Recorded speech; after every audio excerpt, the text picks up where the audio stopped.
बिहार का बजट जो है वो पेश किया गया है और ये सरकारी पन्नों पर झूठ और जुमलों की स्याही से लिखा हुआ भाषण जो है माननीय उप मुख्यमंत्री सम्राट चौधरी जी ने पढ़ा है, मगर इससे जमीनी सच्चाई कुछ और है, वास्तविकता कुछ और है और पूरी तरीके से।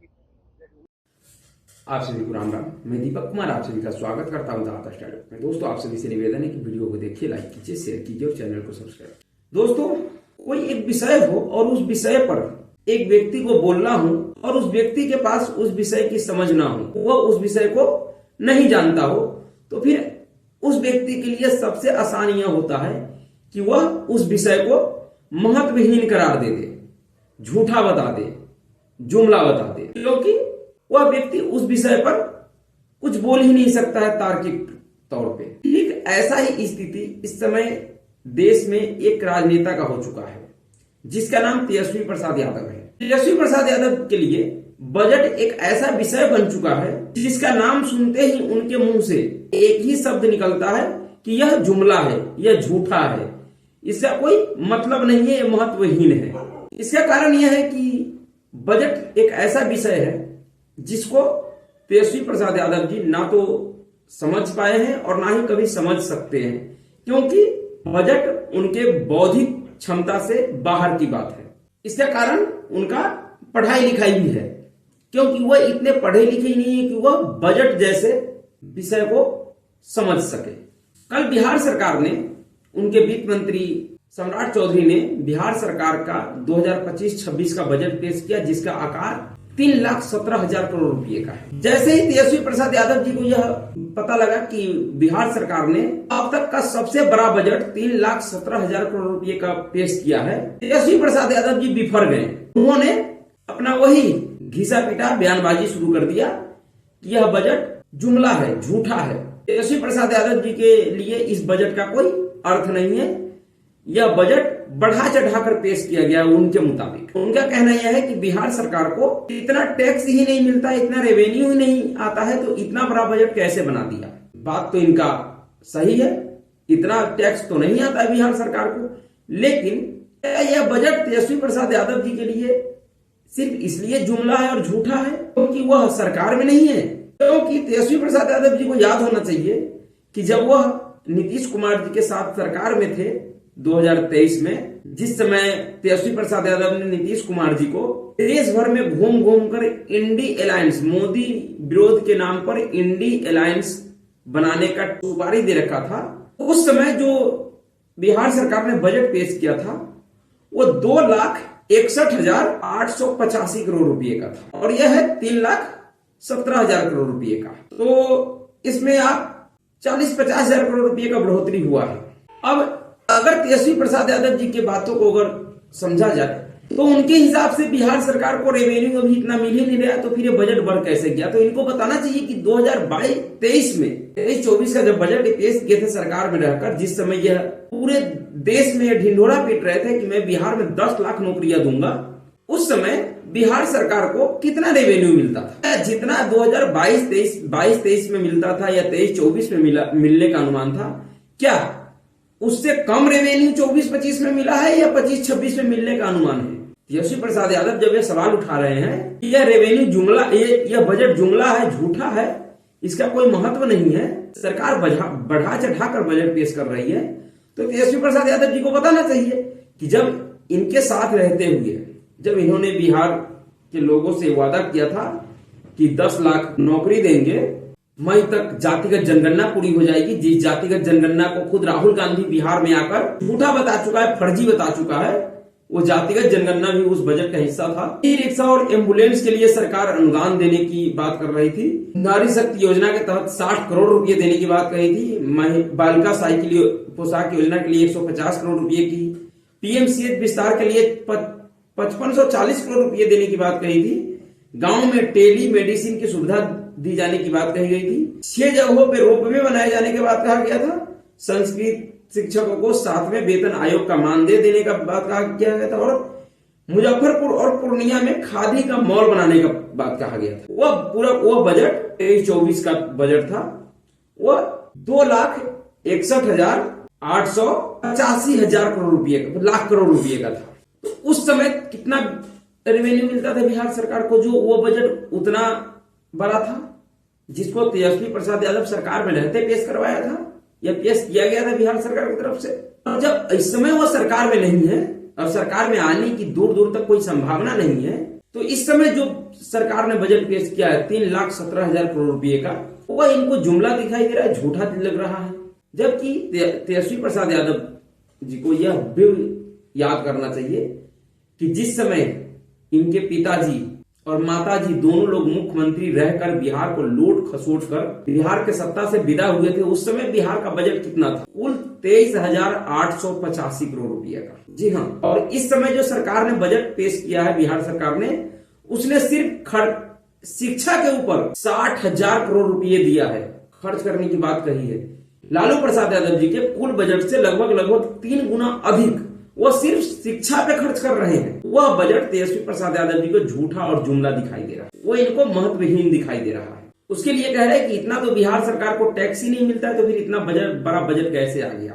इन्होंने कहा कि बिहार में साक्षरता दर कम है, सब हर कोई मानता है कि कम है, लेकिन क्या उसमें सुधार हुआ है या नहीं हुआ है? क्या जितनी साक्षरता दर लालू राबड़ी काल में था, क्या उतना ही अभी भी है? तो जमीनी हकीकत है। तेजस्वी प्रसाद यादव को जमीन पे उतर के देखना चाहिए। ये जो कह रहे हैं कि इस बजट का जमीन पर कुछ भी प्रभाव नहीं पड़ेगा, तेजस्वी प्रसाद यादव को बिहार में घूमकर, जमीन पर घूमकर, गांव-गांव में जाकर देखना चाहिए। अपने फार्म हाउस में गोभी उगा लेने से, गेहूं उगा लेने से नहीं होता है, फोटो खिंचवा लेने से नहीं होता है। गांव में जाइए, बजट का असर गांव में कैसा हुआ है, ये गांव में जाकर देखने से पता चलेगा कि आज शायद ही बिहार का कोई ऐसा गांव मोहल्ला होगा जो सड़क से नहीं जुड़ा हुआ है, पक्की सड़क से। शायद ही कोई ऐसा गांव मोहल्ला होगा जहां तक बिजली नहीं गया है, जो बिजली से जुड़ा हुआ नहीं है। ये सब बजट के द्वारा ही तो होता है, अगर बजट के थोड़ी ना होता है। और जिस 7 निश्चय का तेजस्वी प्रसाद यादव जी दुहाई दे रहे हैं कि 7 निश्चय जमीन पे कहां है, तो तेजस्वी प्रसाद यादव को याद होना चाहिए कि इस 7 निश्चय योजना का शुरुआत नीतीश कुमार ने 2015 में किया था, जिस समय वो आरजेडी के साथ चुनाव लड़े थे। तेजस्वी प्रसाद यादव उस समय भी उप मुख्यमंत्री था। 7 निश्चय योजना का शुरुआत उसी समय हुआ था और 7 निश्चय योजना 2.0 का शुरुआत उसको कंटिन्यू 2020 के चुनाव के बाद किया गया। उसके बाद भी तेजस्वी प्रसाद यादव बिहार सरकार में रहे हैं, उप मुख्यमंत्री रहे हैं। तो जिस योजना का शुरुआत 2015 में हो चुका था तेजस्वी प्रसाद यादव के साथ ही, अगर वो योजना धरती पे था ही नहीं, जमीन पे था ही नहीं, तो फिर 2022 में जब आप सरकार में आए, महागठबंधन का सरकार बना, उसके बाद तो उस योजना को खत्म क्यों नहीं किए? आज आप उस योजना का दुहाई दे रहे हैं। 7 निश्चय योजना 100% सफल नहीं हुआ है, लेकिन 65 से 70% सफल हुआ है। उसमें अभी बहुत सी कमियां हैं जिसको दूर करना होगा नीतीश सरकार को, लेकिन उससे एक बेहतर बदलाव हुआ है। चाहे वो नल जल की बात हो, युवाओं को कंप्यूटर ज्ञान की बात हो जो 7 निश्चय योजना के तहत है, युवा कौशल विकास योजना, या फिर नाली गली का बात हो, ये सब उसी योजना से जुड़ा हुआ है। ये जो बजट पेश किया गया है, यह बजट है तो अच्छी बातें तो इसमें बहुत अच्छी कही गई हैं, लेकिन सरकार को इस बजट को जमीन पर उतार कर दिखाना होगा। और अगर इस पूरे बजट को अगर सरकार जमीन पर उतार कर दिखा देती है तो ये एक बड़ा बदलाव होगा बिहार के लिए। जिस प्रकार से इसमें 21 कृषि उत्पादन बाजार प्रांगण के लिए 1289 करोड़ रुपए आवंटित किए गए हैं, उसी तरह से नेफेड और के सहयोग से अरहर, मूंग, उड़द आदि दलहन का एमएसपी को खरीद की बात कही गई है। सभी अनुमंडल में कोल्ड स्टोरेज की स्थापना, ये एक बड़ी बात है बिहार जैसे प्रदेश के लिए। लेकिन अगर सरकार ऐसा कर पाती है तो यह बिहार में एक बड़े बदलाव, बिहार के विकास में एक बड़ा बदलाव का जरिया बनेगा। सब्जी की उचित मूल्य पर बिक्री के लिए सभी प्रखंडों में सुधा आउटलेट खोलने का, यह भी बहुत बड़ा काम है। शायद ये हो पाए, लेकिन अगर सरकार कर देती है तो एक बड़ा बदलाव होगा। सभी प्रखंडों में प्राथमिक सब्जी उत्पादक सहकारी समितियों का गठन करना, यह इतना बड़ा नहीं है, सरकार चाहे तो कर सकती है। सभी पंचायतों में महिला स्वयं सहायता समिति की ओर से कन्या विवाह मंडप का निर्माण करवाना, ये भी कोई बड़ी बात नहीं है। पटना में महिला हाट की स्थापना एवं अन्य शहरों में वेडिंग जोन में महिलाओं के लिए जगह का आवंटन करना। प्रायोगिक तौर पर पटना में चलंत व्यायामशाला की शुरुआत करना। वैसे पटना के लिए बात है तो पटना में तो संभव है, सरकार कर देगी। सभी शहरों में महिलाओं के लिए पिंक टॉयलेट बनवाना, ये भी बनाने के लिए तो बना देगी, लेकिन सरकार इसका कितना रख रखाव कर पाएगी बिहार जैसे प्रदेश में, ये एक बड़ी चुनौती है। सभी जिलों में आधुनिक बस स्टॉप बनाना, ये भी एक बड़ी चुनौती है, क्योंकि इस समय जो बस स्टॉपों का हालात है वह अच्छी नहीं है, उसे अच्छी नहीं कहा जा सकता। बिहार औद्योगिक निवेश प्रोत्साहन नीति 2025 बनेगी, इसमें भी सरकार को काम करना चाहिए, क्योंकि बिहार के विकास में सबसे बड़ा अगर बदलाव कोई ला सकता है तो औद्योगिक क्रांति। जब तक बिहार में औद्योगिक क्रांति नहीं होगा तब तक बिहार के विकास में कोई बड़ा बदलाव नहीं हो सकता और ना ही बिहार के लोगों को रोजगार मिल सकता है। वैश्विक ईंधन को बढ़ावा देने के लिए बिहार में बायोफ्यूल उत्पादन प्रोत्साहन नीति 2025 की घोषणा। किसानों की आय बढ़ाने के लिए बिहार खाद्य प्रसंस्करण नीति 2025 की घोषणा। दवा उद्योग को बढ़ावा देने के लिए बिहार फार्मास्यूटिकल प्रमोशन पॉलिसी 2025 की घोषणा। बिहार प्लास्टिक विनिर्माण प्रोत्साहन नीति 2025 की घोषणा। उद्यमिता विकास संस्थान को सेंटर ऑफ एक्सीलेंस के रूप में विकसित किया जाएगा। प्रमुख शहर में कामकाजी महिलाओं के लिए छात्रावास बनाया जाएगा। गुड़ के लिए पूसा में सेंटर ऑफ एक्सीलेंसी की स्थापना की जाएगी।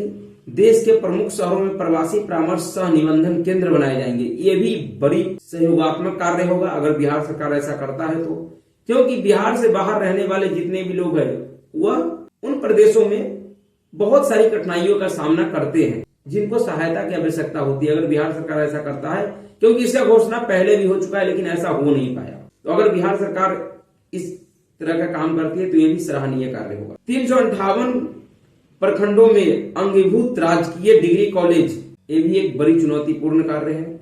1 से 10 तक के समान छात्रों की छात्रवृत्ति राशि दोगुनी, ये कोई बड़ी बात नहीं, चुनावी माहौल में हो भी सकता है। इसमें अल्पसंख्यक छात्र छात्रा भी शामिल, अच्छी बात है।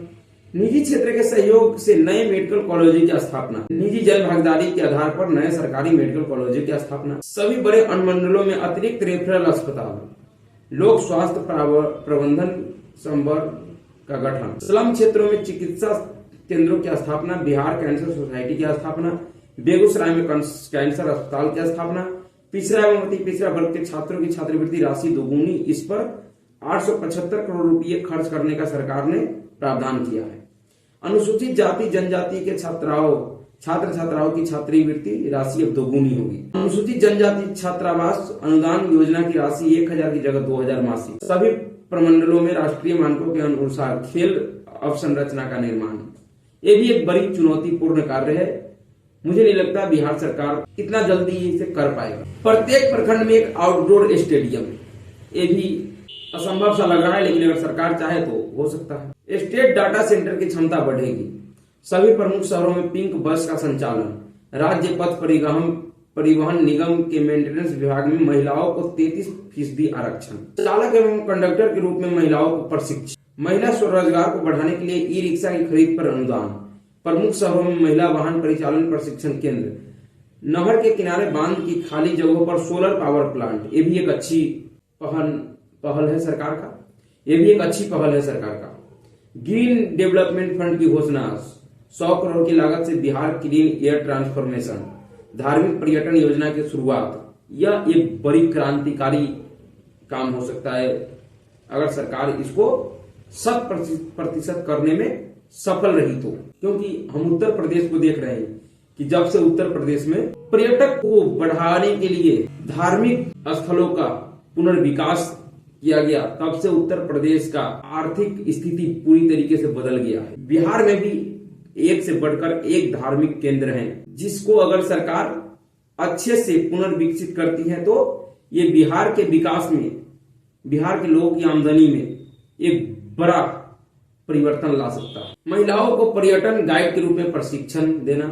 पूर्णिया हवाई अड्डे पर जल्द परिचालन शुरू करना। राजगीर, सुल्तानगंज एवं रक्सौल में हवाई अड्डे का विकास। भागलपुर, वाल्मीकि नगर, बीरपुर, मधुबनी, मुंगेर एवं सहरसा में छोटे हवाई जहाज के उतरने की सुविधा। देश के प्रमुख शहरों में बिहार एकीकृत केंद्र की स्थापना। महिला सिपाहियों के छात्र आवासन की सुविधा के लिए किराए पर मकान। Multi hard early warning system. जमीन का निबंधन पेपरलेस। नदियों पर पुलियों की संख्या बढ़ेगी।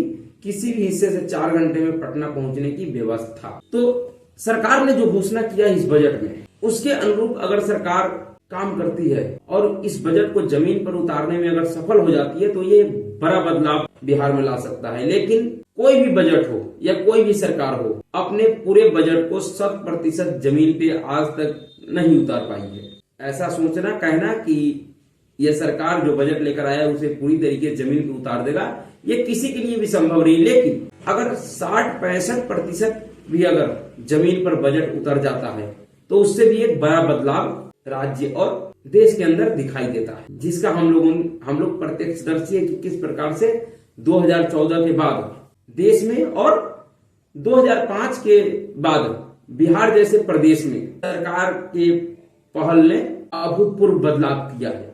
नहीं तो 2014 से पहले देश में इंफ्रास्ट्रक्चर निर्माण, सड़कों का हालात, लोगों की मूलभूत सुविधाओं का हालात, बिजली जैसी मूलभूत सुविधाओं की स्थिति क्या थी, सड़क का क्या स्थिति थी, ये सब जानता है। लेकिन 2014 के बाद किस प्रकार से देश में बिजली, पानी और सड़क का जो मुद्दा था वो पूरा मुद्दा ही खत्म हो गया। अब तो विपक्ष भी ये मुद्दा नहीं उठाता है कि बिजली, पानी, सड़क अच्छी नहीं है। उसी प्रकार से बिहार का स्थिति है। इस समय बेशक तेजस्वी प्रसाद यादव कह रहा है कि बिहार के लोगों को 200 यूनिट मुफ्त बिजली क्यों नहीं मिलता है, महिलाओं को 1500 रुपये 2500 रुपये महीने क्यों नहीं मिल रहा है, पेंशन 1500 रुपये क्यों नहीं सरकार कर रही है। लेकिन यही तेजस्वी प्रसाद यादव कहता है कि बिहार को उतना टैक्स ही नहीं मिलता है तो बजट कैसे बढ़ा दिया। अरे तो जब बिहार को टैक्स नहीं मिलता है तो फिर तुम कैसे कह रहे हो कि महिलाओं को 2500 रुपये दो और बिहार के लोगों को 200 फ्री यूनिट बिजली दो, पेंशन को 1500 रुपये कर दो। कहां से करेगा? या तुम आ जाओगे तो कहां से करोगे जब टैक्स ही नहीं मिल रहा है? और अगर तुम करोगे तो अपने घर से तो नहीं करोगे, या कोई भी सरकार करेगा तो अपने घर से तो नहीं करेगा, यानी कहीं ना कहीं उसको टैक्स मिल रहा है। अन्य राज्यों की अपेक्षा कम मिल रहा है और वो स्वाभाविक सी बात है। बिहार में कोई ऐसी व्यवस्था ही नहीं है जिससे टैक्स सरकार को मिलेगा, क्योंकि बिहार को तो पहले ही 15 साल में तेजस्वी प्रसाद यादव के परिवार ने पूरी तरीके से लूट लिया। चुन चुन कर बिहार के औद्योगिक घरानों को, व्यवसायियों को, उद्योगपतियों को, कारोबार करने वाले कारोबारियों को बिहार से भगा दिया गया। उनके शोरूम लूट लिए गए, पेट्रोल पंप लूट लिए जाते हैं। रंगदारी की वजह से, रंगदारी के डर से, अपहरण के डर से कोई उद्योगपति, कोई व्यापारी बिहार में कोई बड़ा काम नहीं करने को तैयार होता है। ऐसा माहौल 15 साल में बनाया गया तो कहां से बिहार सरकार को टैक्स मिलेगा? कारोबार होगा जब भी कोई टैक्स मिलेगा। किसी भी चीज को बिगाड़ने में कोई ज्यादा वक्त नहीं लगता है, लेकिन बनाने में बहुत ज्यादा वक्त लगता है। आज तेजस्वी प्रसाद यादव अगर ये सब सवाल पूछ रहा है तो उनका सवाल पूछना जायज है, लेकिन जिस प्रकार से वो पूछ रहे हैं वह शर्मनाक है, क्योंकि इन सभी सवालों का दोषी वो खुद भी है, उनका परिवार भी है और बिहार के मुख्यमंत्री नीतीश कुमार जी भी है।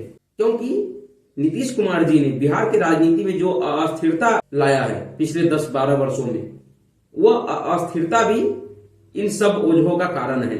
अगर राजनीतिक तौर पे बिहार अस्थिर नहीं होता, इस प्रकार से नीतीश कुमार जी ने 2005 से 5 सालों तक काम किए, ऐतिहासिक बदलाव किया बिहार के राजनीति में और समाज में, उसी प्रकार के स्थिरता अगर बनाए रखते तो आज बिहार का दशा और दिशा दोनों अलग होता।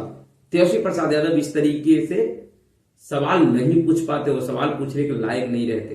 लेकिन फिर भी जो बजट बिहार सरकार ने दिया है वो एक अच्छा बजट है। जरूरत इस बात की है कि इस बजट को बिहार सरकार, एनडीए सरकार जमीन पर उतार कर दिखाए। और तेजस्वी प्रसाद यादव जी को बजट की कितनी जानकारी है, वो कितना बजट को समझते हैं, ये तो उनके बयानों से समझ में आ जाता है कि हर एक बजट उनके लिए जुमला, झूठा और महत्वहीन ही है, क्योंकि उनको बजट का समझ ही नहीं है।